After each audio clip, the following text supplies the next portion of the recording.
In the Philippines, you don't ask about the Aswang after dark. Not because it's superstition. Because some fears are taught so young, they become part of you before you know to question them. Every province has its own version. Every family has a story they only tell in daylight. And for 500 years, something has been feeding that fear. Not the creature itself, but the people who found it useful.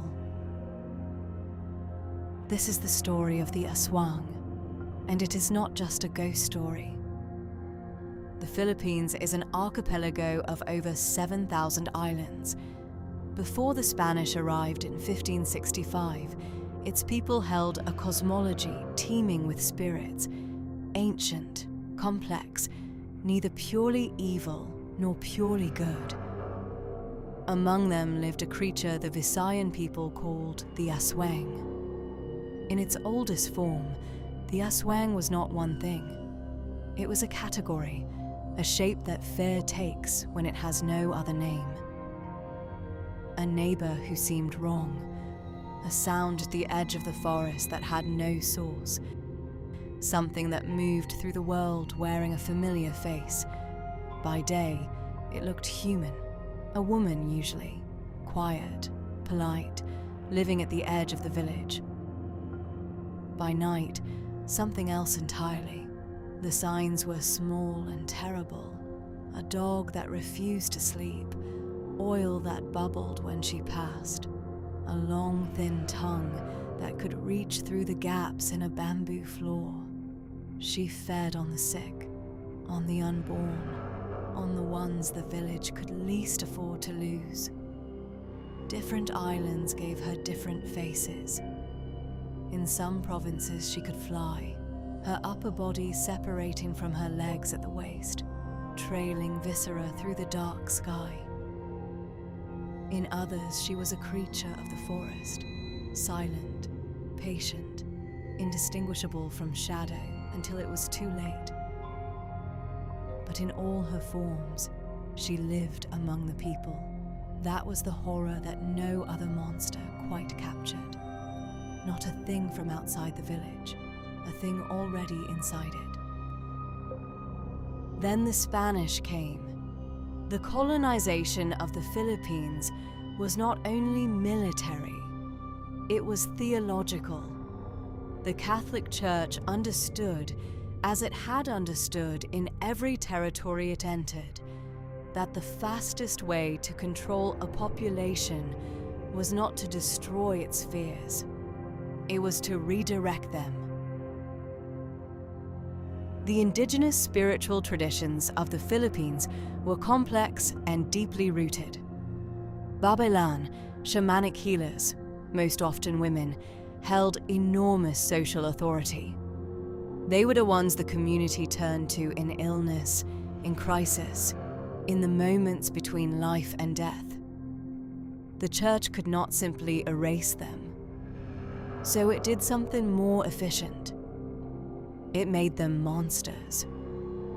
The characteristics of the Aswang: a woman living at the margins, holding knowledge others didn't understand, moving between the world of the living and something beyond it, mapped almost perfectly onto the Babaylan. The Spanish friars recognized this, and they used it. Sermons named the Aswang explicitly. Illustrated pamphlets depicted her. The church positioned itself as the only protection against a creature it had spent decades making more terrifying. To seek out the old healers was to consort with evil. To trust the church was to be safe. It was one of the most effective propaganda campaigns in colonial history, and it worked for centuries. But the story doesn't end with the Spanish. In the 1950s, the Philippines was fighting a communist insurgency in its rural provinces. The Huk Rebellion had taken root among the rural poor.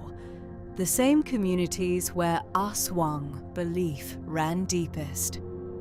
Enter Edward Lansdale, an American psychological warfare specialist working with the CIA. Lansdale's team identified the Aswang as a weapon. His operatives waited for a Huk patrol to pass through a known route at night.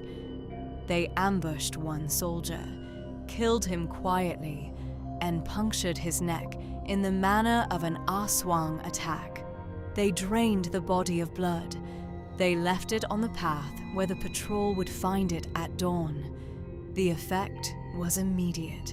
The Huk patrol abandoned the area within days. Lansdale wrote about it openly in his memoirs, almost with amusement. A centuries-old colonial monster, repurposed for Cold War counterinsurgency. The Aswang is still there. In the provinces, the belief has never fully died. Parents still warn children. Certain houses still carry the reputation. There are villages in the Visayas where you will not find a single person who will tell you the Aswang isn't real. Not because they haven't heard the academic arguments, but because some things you know in your body before your mind gets involved. And maybe that's the part that can't be explained away. The Spanish used it. The CIA used it. Academic folklorists have categorized it.